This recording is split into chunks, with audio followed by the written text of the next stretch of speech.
Hello friends, today we will going to discuss the topic of interior of the earth. So let's start the topic interior of the earth. It is not possible to know about the earth interior by direct observation because of the huge size and changing nature of its interior composition.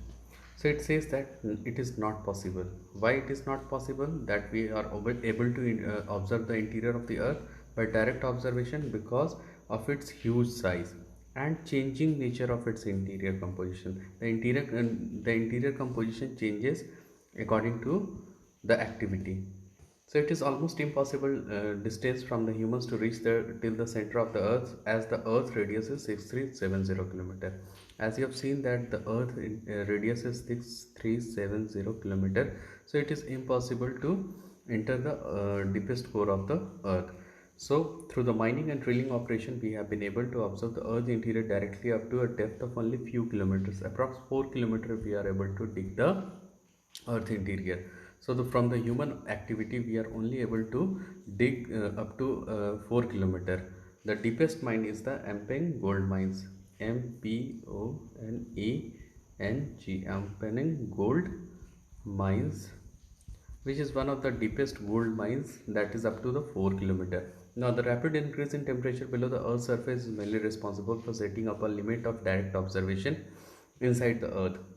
So what happens, it directly rapid increase in temperature. So when you went inside the earth surface, from the earth surface to the interior of the earth, there is an increase in the temperature, there is a rapid increase in the temperature.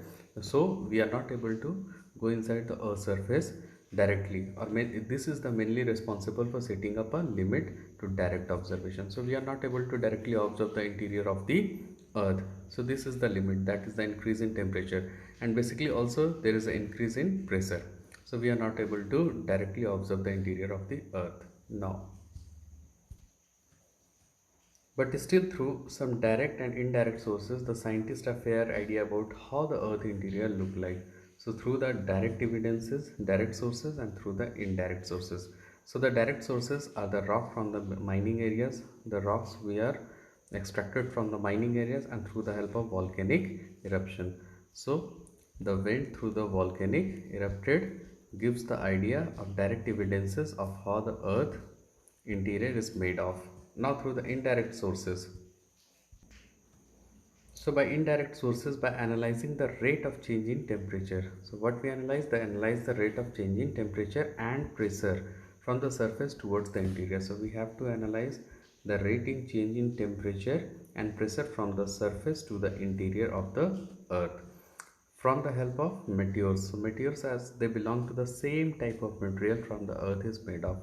So from these meteors we are able to understand the interior of the earth. Now from the gravitation, which is a greater near the poles and less to the equator, through which we are able to understand the interior of the earth, because gravitation is always greater near the poles and less at the equator, leads to the observation of interior of the earth. Now there's a gravity anomaly. So gravity anomaly is the change in the gravity. What it says, it's a change in the gravity value according to the mass of the material. So there's a change in the gravity value according to the mass of the material, gives us the information about the materials of the interior. So when there is a change in the gravity value, we are able to understand the interior of the earth. From the help of magnetic sources also, we are able to understand the interior of the earth, and through the help of seismic waves, that is the P waves and S waves, that is the primary waves and secondary waves, body waves, we are able to understand the interior of the earth. So these are the primary waves, these are the primary waves, and these are the secondary waves. So as you see that uh, S waves are not able to penetrate inside the earth's surface, but P waves get penetrated easily. So through the help of this, we are able to understand the interior of the earth. So most of what we know about the interior of the earth comes from the study of the seismic waves from the earthquake. So seismic waves from a large earthquake pass throughout the earth. So seismic waves pass throughout the earth. Now, these waves contain vital information about the internal structure of the earth. So these waves are the vital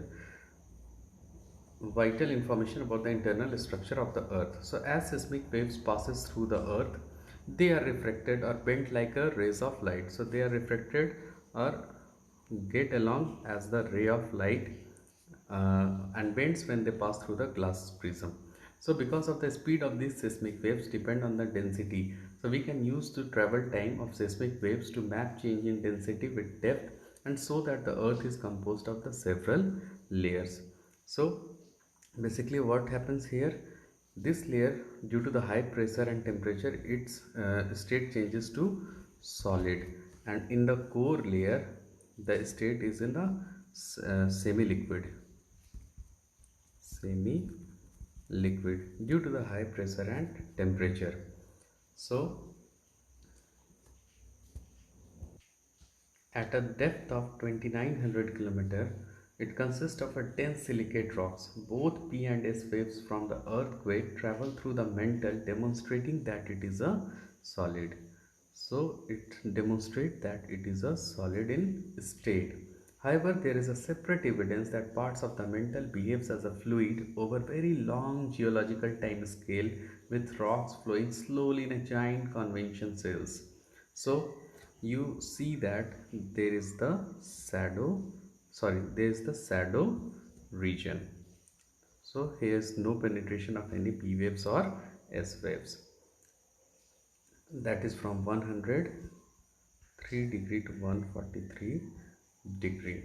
So we also know that the outer part of the core is liquid because S wave do not pass through it. So it is in a liquid state as S wave do not pass through it. Now let's talk about the structure of the earth interior. So basically earth interior is made up of CMC, that is crust, mantle and core. So these are the basic three layers through which the earth interior is made of. So first part is the crust. Crust basically made up of Sial, SiAl, Si for silicon and Al for aluminium. Now, so this portion is situated as the lithosphere. So when C merges with the crust, that is called the coronal discontinuity, and from the crust to the upper mantle there is a discontinuity which is said to be as the Mohs discontinuity, and from the upper mantle to the lower mantle there is a discontinuity which is called the Repeti discontinuity, and from the lower mantle to the outer core there is the Guttensberg discontinuity, and from the outer core to the inner core there is the Lemma's discontinuity. So these discontinuity separates each one. So the separation discontinuities from the outer core to the inner core is the Lemma's discontinuity. As same with this discontinuity separates one layer to the other. Now the upper mantle and lower mantle, that is mantle is basically made up of SiMa, SiMa, Si for silicon and Ma is for magnesium. Now, as same way, outer core and inner core, basically the core is made up of Nife, Nife, Nife, Ni for nickel and Fe for iron. So basically this layer is made up of this thing. Now, sometimes the core is said to be as the barosphere. So sometimes core always referred to as the barosphere. Now we learn crust in detail. So crust, it is the outermost solid part of the earth, normally about 8 to 40 kilometer thick. How much thick it is? 8 to 40 kilometer. That is the crust. It is brittle in nature. It is very brittle in nature. It may break or make. Nearly only 1% of the earth volume and only 0.5% of the earth mass are made up of crust. So a small portion of the earth is made up of crust. The thickness of the crust under the oceanic and continental areas are different. Oceanic crust are thinner, that is about 5 km, as compared to the continental crust which is 30 km. So as you see, these are oceans. These are uh, oceanic crust. This is oceanic crust, and this is continental crust. So the thickness of this is about 30 kilometer and this is only about 5 kilometer. Now, major constituent element of crust are silica, as we have said earlier, and aluminum, Al, and thus it is referred to as the Sial, sometimes called Sial, and used to refer to that region comprising the crust. And upper comprising the crust and uppermost solid mantle also. Now the mean density of the material in the crust is only 3 gram per centimeter cube. So mean density is 3 gram per centimeter cube, and the discontinuity between the hydrosphere and the crust is said to be as the Conrad discontinuity. Conrad discontinuity. So the discontinuity between hydrosphere and crust is said to be as the Conrad discontinuity. So in this diagram, this is the continental area. So this is the continental area and this is the oceanic sea. So the depth from here is only 5 kilometer and the depth of this continental area to the crust is approx 25 to 30 kilometer, and basic depth of this is approx 40 kilometer, that is crust. So the depth of the crust is about 40 kilometer. So the hydrosphere and the crust, there is a discontinuity which is known as Conrad discontinuity, and from the lower crust to the mantle there is a discontinuity which is known as Mohs discontinuities. From this diagram you will able to understand such discontinuity and the depth of the continental area and the oceanic area. Now we will move to the topic mantle. The portion of the interior beyond the crust is called mantle. So beyond the crust, below the crust, there is a mantle. The discontinuity between the crust and mantle is called the monorhobic discontinuity or Mohr discontinuity. The mantle is about 2900 km in thickness. The thickness is 2900 km. Nearly 84% of the earth volume and 67% of the earth mass is occupied by the mantle. So maximum volume occupied by which one? That is the mantle. This question always asked in some examination. So the major constituent element of the mantle are silicon and magnesium, that is termed as SiMa. Now the density of the layer is higher than that of the crust, and that is the density varies from 3.3 to 5.4 gram per centimeter cube. The uppermost solid part of the mantle and the entire crust constitute lithosphere. So the uppermost solid part and the entire crust denotes the lithosphere. Now the asthenosphere is between the 80 to 200 kilometers. Is a highly viscous, mechanically weak and ductile deforming region of the upper mantle which lies just below the lithosphere. So in the Earth's surface, it just lies below the lithosphere, that is the asthenosphere. We will show you in a diagram.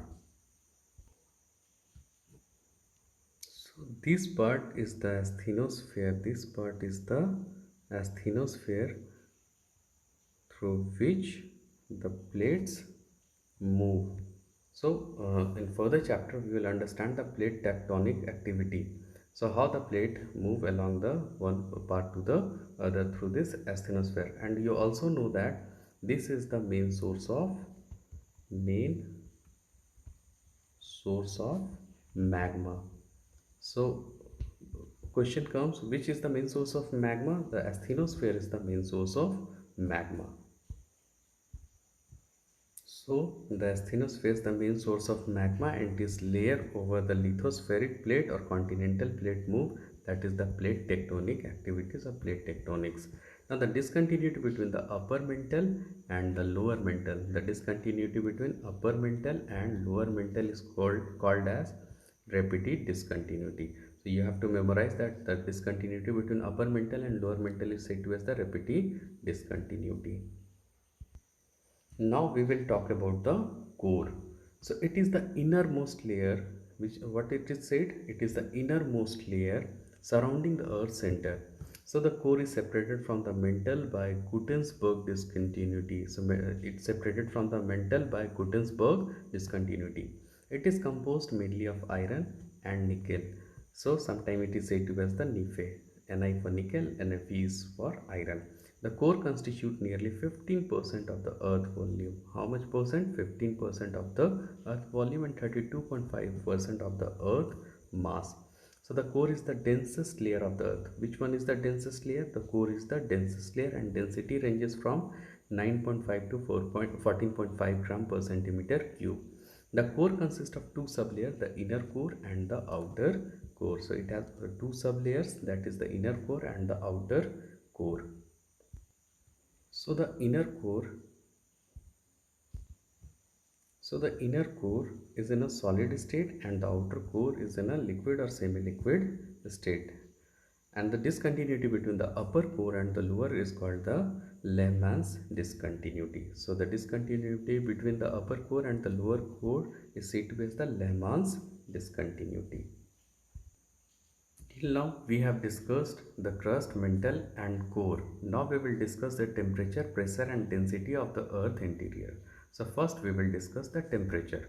So a rise in temperature with increase in depth is observed in mines and deep wells. So as you have observed, there is an increase in depth, there is an increase in temperature. So these evidences along with the molten lava erupted from the earth interior supports that temperature increases.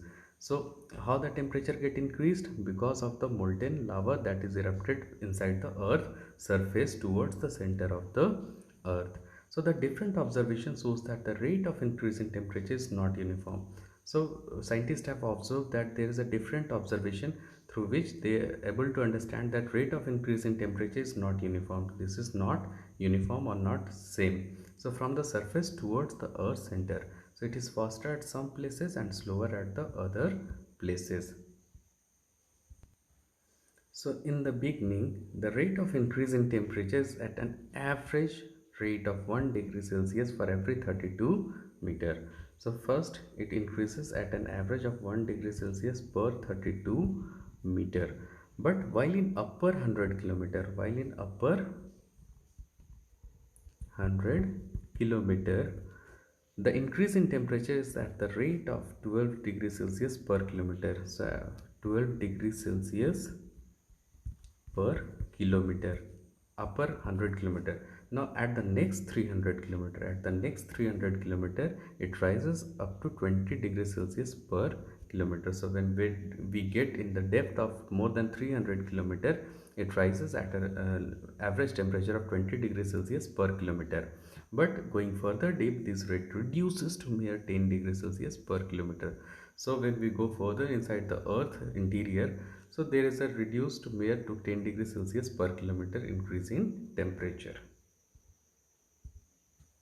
So the temperature is always increasing from the earth surface towards the center. So always increasing from the earth surface towards the center. So this is the earth surface and through the center it get increases. So increase in temperature from the surface of the earth towards the interior. So the temperature at the center is estimated to lie somewhere between 3000 degrees Celsius to 5000 degrees Celsius, may be that much higher due to chemical reactions under high pressure and conditions. So there is a chemical reaction going under there and the temperature of this core becomes 3000 to 5000 degree Celsius. Now even in such high temperature also, the material at the center of the earth are in solid state because of the heavy pressure overlying material. So there is the heavy pressure of the earth layer which will able to make the earth core in a solid state. Now we will going to discuss the pressure. So just like temperature, the pressure is also increasing from the surface towards the center of the earth. So from the surface towards the center of the earth, the pressure also increases. So pressure also increases from the surface towards the center of the earth. So it is due to the huge weight of the overlying material. Why the pressure get increases? Because due to the huge overlying material of the earth surface. So like rocks, It is estimated that it is deeper portion the pressure tremendously high, which will be nearly 3 to 4 million times more than the pressure of atmosphere at sea level. So at this sea level, the pressure of this layer, that is core, is about 3 to 4 million times more than that of the sea level. Now, at high temperature, the material beneath will melt towards the center. So due to this high temperature, the material beneath the center get melted. And due to the heavy pressure, the molten this material acquires the properties of the solid and probably are in a plastic state. So these molten materials, what it acquires the properties of solid and probably are in a plastic state or semi liquid state or in a molten state. Now density. So density due to increase in pressure and presence of heavier materials like nickel and iron towards the center, that is in the core, the density of the earth layer get increasing towards the center. So as we have seen earlier, the highest density of the earth is in the core. Now, the average density of the layer gets on increasing from the crust and the core, and it is nearly 14.5 gram per centimeter cube at the very center. So due to the high pressure, the density get increases in the core and the material is also in the plastic state. So this is basically how the scientist is able to understand the interior of the earth. So in this topic, we have learned that the interior of the earth is made up of mainly three components, that is the crust, mantle and core. Crust, mantle and core. And through direct and indirect observation, we are able to understand the interior of the earth and what are the role of temperature, pressure and density. To understand the interior of the earth, we have discussed. So if you liked the video, if you are able to understand the video, please give us a thumbs up button, hit a like button, please share and subscribe my channel. Thank you.